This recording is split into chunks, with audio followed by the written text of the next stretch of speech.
Assalamualaikum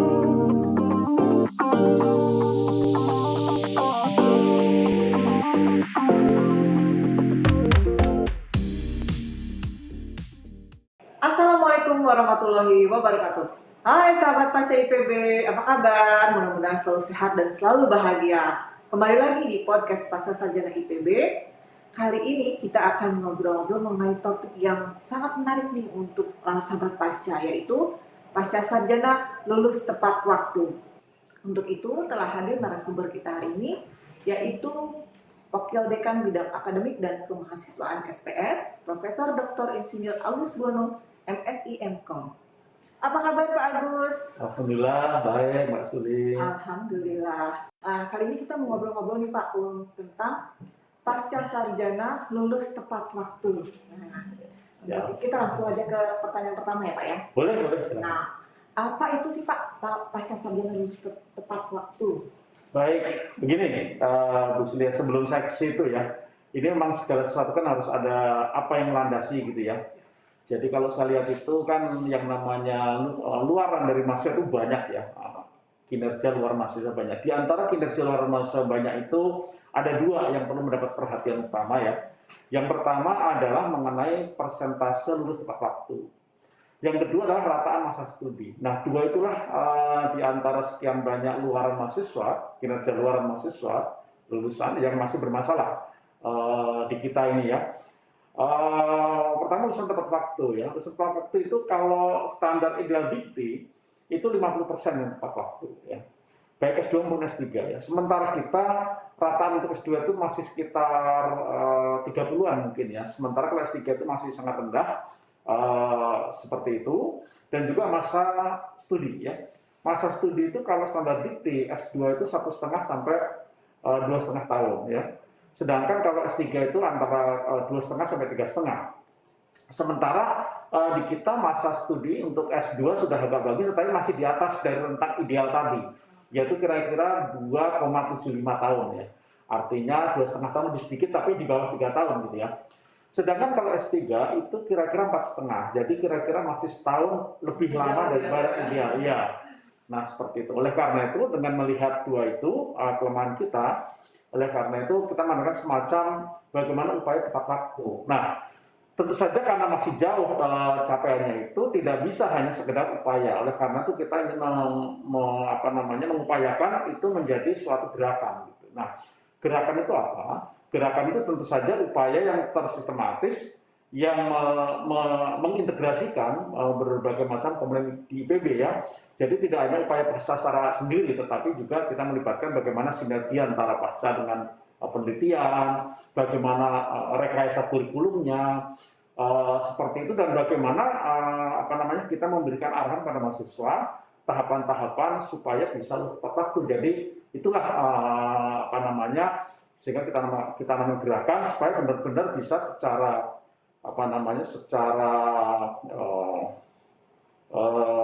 bisa terjadi bersama-sama dengan tepat waktu itu dengan tinggi secara terdesain gitu ya.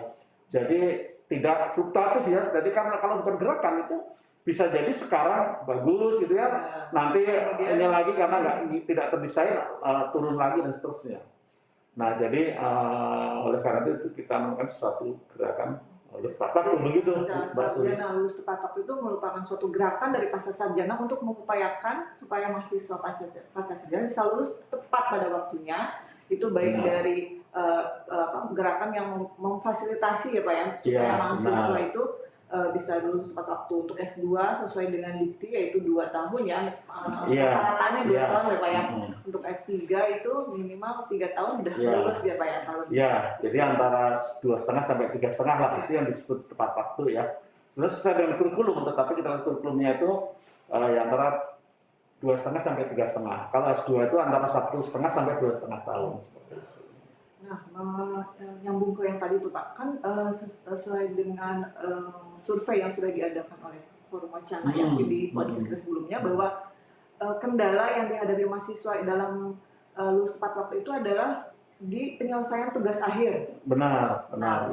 Tugas akhir itu kan mulai dari penelitian ya Pak ya, penelitian dan kemudian sudah penelitian ada kendala juga di publikasi. Benar, Kalau ya. untuk perkuliahan mungkin rata-rata sama ya Pak ya, perkuliahan Ya. kita di 1 atau 2 semester sudah selesai Benar, sebenarnya dan benar, tidak ada ya. masalah biasanya Tidak kan masalah. seperti itu. Nah, Kebanyakan tapi kuliah. penyelesaian tugas akhir ini ya Pak ya. Nah, Benar. mungkin ada apa Ya. namanya Pak? Ada tips and trick gitu untuk Ya, mahasiswa ya. atau program apalagi yang dilakukan oleh Pasca dalam membantu mahasiswa untuk menghadapi kendala tersebut seperti itu Pak, dari dalam mulai penelitian dan publikasi. Baik, jadi begini, memang benar tadi utamanya sebagai penghalang tepat waktu itu adalah kendalanya itu di penyelesaian penelitian ya. Ini memang ada beberapa sebab ya kalau menurut saya ya. Jadi ada faktor-faktor pendukung yang penghambat ya, penghambat dari faktor tersebut, tetapi ada juga mindset dari mahasiswa kalau menurut saya. Jadi mindset dari mahasiswa itu kebanyakan yang namanya kuliah itu ya kalau sudah kuliah dikira sudah selesai. Sehingga kalau ditanya gimana kuliahnya, oh saya sudah selesai, tinggal penelitian saja gitu. Nah itu mindsetnya itu intinya ya Pak ya. Intinya kalau S2 dan S3 itu intinya kan di riset ya penelitian seperti itu, dan juga di dalam desain kurikulum. Itu sebetulnya terkait dengan riset itu sudah dimulai dari semester 1, yaitu mulai dari pre-proposal, lalu setelah itu ada proposal, kalau S2 ya, lalu kolokium, lalu publikasi, di semester 3-nya diharapkan, dan semester 4-nya itu seminar dan juga finalisasi dari termasuk ujian akhir di situ. Nah jadi penelitian itu sebetulnya mulai dari semester 1 sudah ada selama 4 tahun, seperti 4 semester ya, maaf. Nah, sedangkan kalau kuliah kan paling kan hanya semester 1, semester 2. Nah, itu ya mindset pertama. Jadi yang menyebabkan penelitian itu kurang menjadi pemikiran mahasiswa. Padahal itu inti. Nah, oleh karena itu untuk menanamkan bahwa riset itulah inti dari S2 dan S3, maka kita membuat suatu timeline. Nah, timeline itu kita monitor ya, untuk S2 itu dari semester 1 semester 4, S3 semester 6. Jadi ada timeline, di situ ada milestone. Jadi semester 1 harus sudah apa, semester 2 harus sudah apa, semester 3 apa, semester 4 apa. Itu kalau S2, kalau S3 ya sama, semester 1 apa, 2 sampai 6. Seperti dia milestone. Nah, milestone itu akan kita pantau pada saat tidak tercapai, maka ada semacam surat cinta dari Pasca. Gitu. Jangan sampai tapi ya sampai ya dapat surat cinta dari Pasca. Itu berbahaya itu. Kalau dari pacarnya nggak apa-apa. Nah itu yang pertama. Jadi menanamkan tadi mindset pada mahasiswa bahwa inti dari S2 S3 itu adalah riset seperti itu. Sehingga mereka harus mempersiapkan dari awal, gitu ya. Bahkan kita ada pemikiran bahwa itu sudah dimulai saat masuk, jadi tidak menjadi proses, tetapi selain proses juga input. Jadi sangat kita harapkan nanti input mahasiswa itu dia sudah berkomunikasi dengan calon pembimbing untuk mendiskusikan bagaimana rencana risetnya. Ini khususnya S3 tentunya ya, mungkin yang akan dalam tahap awal S3. Nah kalau S2 itu mestinya ya juga, tetapi barangkali masih menjadi perhatian kita di S3 input itu harus sudah mempunyai komunikasi dengan dosen calon pembimbing sehingga dia semester 1 sudah siap dan sudah agak jelas. Yang pertama, mindset. Yang kedua adalah karena topik. Jadi karena tadi itu belum topik sehingga mendapatkan topik riset itu yang berlarut-larut gitu ya, berlarut. Nah, oleh karena itu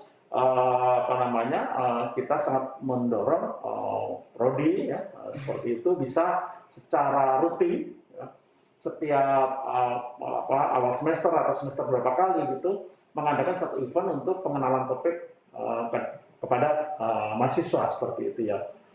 Dan yang selanjutnya adalah mengenai pembimbingan ya. Jadi kita harapkan pembimbingan itu sudah tuntas di semester 1 gitu ya. Sehingga sudah mulai berjalan, dan ini yang paling sering ya, komunikasi antara dosen dengan pembimbing gitu ya. Nah, kebanyakan sih kalau saya lihat pembimbingnya yang mencari mahasiswa. Nah, jadi oleh karena itu kita memantau komunikasi itu. Itu kita lakukan. Jadi intinya adalah yang kedua adalah dari aspek proses tadi, maka kita melakukan program dan monitoring. yang kedua ya, program dan monitoring. Lalu berikutnya evaluasi, yang ketiga, ya, evaluasi termasuk evaluasi pembimbingan, juga evaluasi mengenai penyelesaian tugas akhir macam tadi.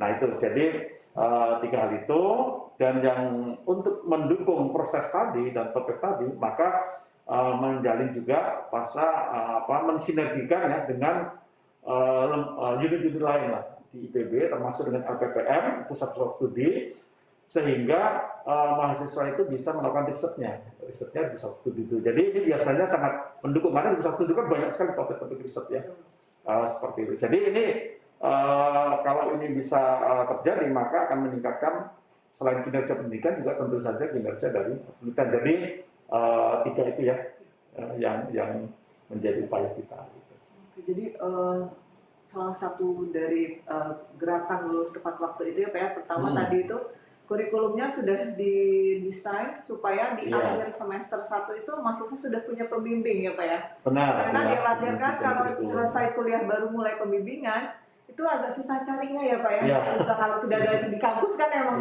agak ada atmosfer akademiknya itu agak kurang ya Pak ya. Jadi diharapkan kalau di akhir semester 1 minimal sudah mempunyai pembimbing. Jadi di semester 2 selain kuliah sudah mulai menulis proposal itu ya Pak ya. Jadi setelah perkuliahan mahasiswa langsung mulai penelitian gitu ya. Jangan setelah perkuliahan baru mulai pembimbingan ya Pak ya. Itu nanti akan agak lama juga. Iya benar. Selain itu tadi ada untuk pendaftaran mahasiswa baru, sebenarnya kan kita sudah menginginkan sinopsis penelitian ya Pak ya. Itu upaya juga supaya mahasiswa tidak blank mungkin apa yang akan diteliti. Jadi setidaknya sebelum mendaftar itu sudah punya tema ya Pak ya. Kira-kira apa yang akan saya teliti. Tapi nanti mungkin setelah perkuliahan ada perubahan, itu tidak masalah ya Pak ya. Tapi diusahakan sebelum mendaftar itu sudah punya ini ya Pak, sudah punya saya mau meneliti ini gitu. Dan sudah berkomunikasi, kita harapkan. Ya betul, sudah berkomunikasi baik melalui email misalnya atau apa gitu dengan calon pembimbing. Jadi sehingga sebelum daftar calon mahasiswa S3 itu bisa masuk ke website gitu ya, website prodi dan seterusnya. Di situ melihat siapa sih dosen-dosen, lalu bidangnya, itu kan setiap departemen, prodi ya, fakultas itu kan ada di situ nama-nama dosen, sehingga sinopsis tadi diharapkan muncul bukan dari mahasiswa saja, tetapi bersama-sama itu sudah didiskusikan. Itu akan lebih bagus sekali. Lebih memperlancar ya Pak ya penelitiannya. Itu untuk tadi salah satu step pertamanya itu dari kurikulumnya mendukung untuk pembimbingan di awal ya Pak ya. Yang kedua itu tadi surat cinta itu tadi ya Pak ya. Jadi itu monitoring kita ya, monitoring dari pasca sarjana. Jadi di akhir semester itu pasca sarjana mengadakan monitoring dan evaluasi ya Pak ya. Selain untuk akademik juga untuk nilai-nilainya, tapi setelah semester 1 atau 2 mungkin lebih ke penyelesaian tugas akhir gitu ya Pak ya. Apakah mahasiswa itu sudah punya pembimbing atau belum gitu kan. Yang seharusnya akhir semester 1 sudah punya, ini belum, jadi kita bisa deteksi dari awal ya Pak. Jangan sampai di akhir baru ketahuan loh ini udah semester 3 tapi pembimbing aja belum punya ya gitu ya Pak ya. Itulah gunanya monitoring dan evaluasi itu ya Pak ya. Iya. Jadi kalau ada masalah langsung segera kita komunikasikan dengan prodinya. Betul, jangan berlarut-larut ya Pak ya. Ini juga kerjasama antara semua pihak ya Pak ya sebenarnya ini. Program studi juga, jadi dan mahasiswa pun jangan sampai menunggu ya Pak ya. Jadi kalau bisa aktif juga gitu mahasiswa, kalau misalnya dia belum punya topik penelitian, mencari-cari, bisa mencari di APPM atau di mana, atau komunikasi dengan program studi juga ya. Pusat studi. Di pusat studi itu ada portalnya itu ya. Jadi situ ada portal pusat LPPM, masuk ke LPPM, itu ada portal untuk masing-masing pusat studi, lalu di situ terlihat topik-topiknya. Di IPB itu kan ada sekitar, saya agak lupa ya, 22 atau 23 ya. Jadi topiknya bisa dari sana, bisa juga dari dosen, karena banyak juga dosen punya materi riset. Materi riset jadi seperti itu. Oke, itu dari step kedua. Nah, nih step ketiga mungkin setelah penelitian ya Pak ya. Biasanya udah dapat topik penelitian, terus penelitian sudah berjalan. Nah, di akhir itu kan ada syarat kelulusan kita pertama ya Pak ya, publikasi ilmiah. Nah, itu banyak juga kendala yang dihadapi mahasiswa karena kan persyaratannya harus accepted, terus status jurnalnya gitu ya. Nah, itu mungkin Bapak bisa sharing tipsnya apa sih Pak supaya pada saat penelitian selesai tidak terlalu lama itu publikasi juga sudah memenuhi syarat sehingga mahasiswa bisa ujian dan juga bisa lulus gitu. Iya. Baik, ya. Jadi begini, tentu saja semua harus direncanakan ya. Ya. Jangan sampai penelitian selesai dulu baru nulis publikasi. Itu tentu saja terlambat ya. Sudah siap ujian baru mau nulis publikasi gitu, itu kan nunggu. Oleh karena itu di semester 2 tadi setelah kolokium dan proposal untuk S2 nih ya, kolokium dan proposal, maka langsung di semester 3-nya masuk penelitian dan juga persiapan publikasi seperti itu ya. Jadi itu paralel seperti itu. Draft tesis bisa agak belakangan. Yang penting risetnya berjalan, analisis data berjalan ya. Maka di situ bisa ditulis mulai menulis publikasi ya, mengenai latar belakangnya, metode, landasan teorinya ya, dan juga hasil dan pembahasannya itu kalau penelitian berjalan sudah ada analisis dan pengolahan sudah bisa ditulis, sehingga harapannya di akhir semester 3 itu sudah publikasi. Jadi tidak perlu menunggu penelitiannya selesai semua ya Pak? Tidak harus, karena dalam persyaratan publikasi itu kan hanya mengatakan bagian dari penelitian atau seluruhnya juga boleh ya. Nah oleh karena itu supaya tadi aman ya, bisa bagian ya kan? Sehingga di akhir semester 3 sudah selesai publikasinya, artinya minimal sudah submit ya kan. Nah sehingga nanti di semester 4 ya sambil nunggu submit terus proses berjalan sampai persiapan bisa seminar, dan diharapkan di akhir semester 4 ya status submit tadi sudah meningkat ya kan, meningkat minimal menjadi interview atau mungkin sudah lolos atau mungkin sudah accepted untuk dipublish meskipun belum dipublish gitu ya. Nah jadi memang harus jangan sampai belum selesai nunggu nanti pas di akhir semester 4 baru ini gitu ya, itu udah lewat itu. Nanti kalau ternyata masih ada banyak bagian penelitian yang belum disubmit, nggak ada masalah, submitnya bisa nanti ya. Bisa juga nanti di semester 4 submit juga nggak apa-apa, tetapi yang penting kan di semester 3 sudah ada, sehingga nanti sebagai persyaratan menggunakan yang semester 3 ini gitu ya. Sisanya nanti ya kelebihannya aja, atau bahkan nanti setelah lulus pun ada bagian-bagian ya mau secara totalitas gitu ya untuk dibuat publikasinya bersama dosen pembimbing, itu bagus sekali gitu, tidak masalah. Jadi misalnya saja dosen pembimbing inginnya nanti total setelah supaya nanti bisa masuk ke kuartil 1 atau 2 dan seterusnya, itu boleh-boleh saja, tetapi harus ada strategi sehingga tadi perbagian tadi supaya semester 3 sudah publikasi gitu intinya ya kan. Nah, itu nanti itu menjadi persyaratan, itu sisanya lebihnya aja. Sisanya lebihnya aja gitu. Jadi intinya tidak, kan biasanya penelitian ada memiliki lebih dari satu tujuan ya Pak ya. Nah itu tujuan pertama sudah terpenuhi, sebaiknya langsung bisa membuat naskah seminar, draft seminar juga ya Pak ya. Oh bisa, ya, termasuk seminar itu kan juga tidak karena seminar itu juga disebutkan adalah bagian dari risetnya, seminar pasca itu. Jadi tidak harus total risetnya habis kalau seminar enggak. Jadi tahapan-tahapan tadi itu perlu dikerjakan dan itu dipahami mahasiswa gitu. Jadi kalau mahasiswa itu aware gitu ya, maka itu dilakukan seperti itu, insya Allah sih bisa tepat waktu gitu ya ininya ya. Dengan step-step yang sudah diinikan oleh pasca ya Pak ya, tadi milestone yang sudah ditetapkan oleh pasca itu mudah-mudahan terdeteksi kendala yang dialami mahasiswa dari awal itu sudah terdeteksi, mulai dari pembimbingan pun itu awal dari penelitian kan di pembimbingan ya Pak ya. Jadi kalau mahasiswa masih belum punya SK ya gimana bisa ini gitu kan, makanya bisa tapi mungkin nggak efektif ya. Iya efektif, karena waktunya juga tidak terlalu lama mungkin pembimbingan. Jadi seperti itu. SK diurus di awal. Betul seperti itu. Nah mungkin ada ini Pak, pesan-pesan Pak yang disampaikan ke sahabat pasca ini supaya mahasiswa bisa lulus tepat waktu, terutama dari akademiknya nih Pak. Oke, tentu saja yang pertama berkomitmen ya, berkomitmen terhadap studi itu yang paling penting ya, berkomitmen terhadap studi. Lalu yang namanya studi pasca itu adalah penelitian ya, jadi aspek riset lah, aspek penelitian. Jadi itu harus sejak awal, bahkan sebelum masuk pun harus sudah disiapkan seperti itu ininya ya. Jadi sudah disiapkan sejak masuk, sudah mulai ya, terus menerus komitmen terhadap apa yang sudah direncanakan itu, dan juga membina hubungan ya, komunikasi dengan pembimbing ya. Jadi jangan sampai tahu-tahu menghilang, lalu datang lagi menghilang, datang lagi seperti itu ya.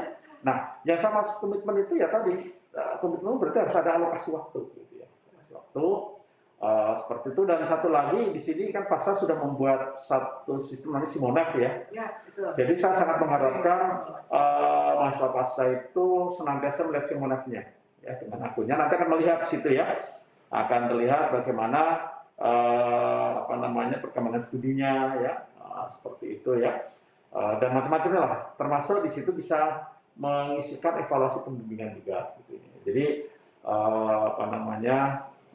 dengan Simonev itu senantiasa terpantau gitu ya, terpacu iya. Berapa step lagi nih saya yang belum ini gitu ya, belum dicapai gitu ya Pak ya. Iya benar. Di situ pembimbingnya juga bisa melihat ininya. Jadi kalau pembimbingnya memberikan komentar, nanti kelihatan juga di situ. Jadi ya. semua pihak bisa melihat apa yang tadi pembimbing, hasil evaluasinya juga gitu ya. Hasil monitoring yang dilakukan oleh mahasiswa setiap akhir semester juga bisa gitu. Jadi masih udah tahu, saya dapat surat cinta nggak nih, jangan sampai nih ya. Dan juga terlalu santai, ternyata pas dilihat dia santai, tidak pernah melihat Simonevnya juga, jadi tidak tahu dia sudah dapat peringatan atau belum ini dari Pasca gitu, seperti itu. Mungkin juga ada ternyata komunikasi pembimbingnya berkeluh kesah karena mahasiswa tidak bisa dihubungi. Nah itu bisa dari situ juga. Betul kan, jadi bisa dilihat di Simonev itu. Nah, untuk itu sahabat Pasca mengingatkan kembali nih ya, fitur Pasca baru itu ya Pak ya. Kita fitur Pasca di pelayanan Pasca itu yang baru. Nah, itu ada Simonev, sistem monitoring dan evaluasi. Nah, dan isinya itu tahapan sudah sampai mana sahabat Pasca nih, tahapan penyelesaian studinya, mulai dari IPK-nya ada, nama pembimbingnya pun ada, terus sudah kolokium atau belum, pokoknya setiap step tahapan penyelesaian studi dan tugas akhir itu ada di situ. Jadi diharapkan mahasiswa rajin untuk membuka Simonev itu untuk memacu supaya mereka bisa menyelesaikan tugas akhir tepat waktu, seperti itu ya Pak ya. Nah, mungkin sekian dulu ya Pak ya, ngobrol-ngobrol kita kali ini tentang pasca sarjana lulus tepat waktu. Mudah-mudahan mahasiswa pasca sarjana semua bisa lulus dengan tepat pada waktunya, karena itu juga tentunya sangat baik buat mahasiswa ya Pak ya. Lama-lama kan argo SPP-nya jalan terus ya Pak ya. Dan betul sekali. Mungkin demikian obrolan kita kali ini. Terima kasih banyak Pak Agus nih untuk menyempatkan waktunya di sela-sela kesibukannya. Tetap sehat selalu ya Pak ya. Amin. Dalam melayani mahasiswa Pasca ini. Demikian sahabat Pasca obrolan kita kali ini. Apabila ada yang belum jelas, sahabat Pasca bisa menghubungi kami di IG kami @pascaipb atau bisa via email sps@apps.ipb.ac.id. Dan ada juga Twitter @spsipb. Untuk kali ini kita tidak punya pantun, sahabat Pasca, mohon maaf ya. Jadi kita langsung ke slogannya Pasca nih Pak. Tapi saya punya pantun. Oh ya baik, aduh baik. Nanti kita tutup dengan pantun juga nih, sahabat Pasca nih, podcast kita kali ini. Baik, ya. Saat WFH kita kerja dari rumah. Cakep. Makan siangnya pakai talas dan sate. Waduh, asik tuh Pak. Pegawai Pasca IPB sangat ramah. Layanannya berkualitas dan oke. Sekolah Pasca Sarjana Institut Pertanian Bogor, ramah dan berkualitas. Assalamualaikum warahmatullahi wabarakatuh. Waalaikumsalam warahmatullahi wabarakatuh.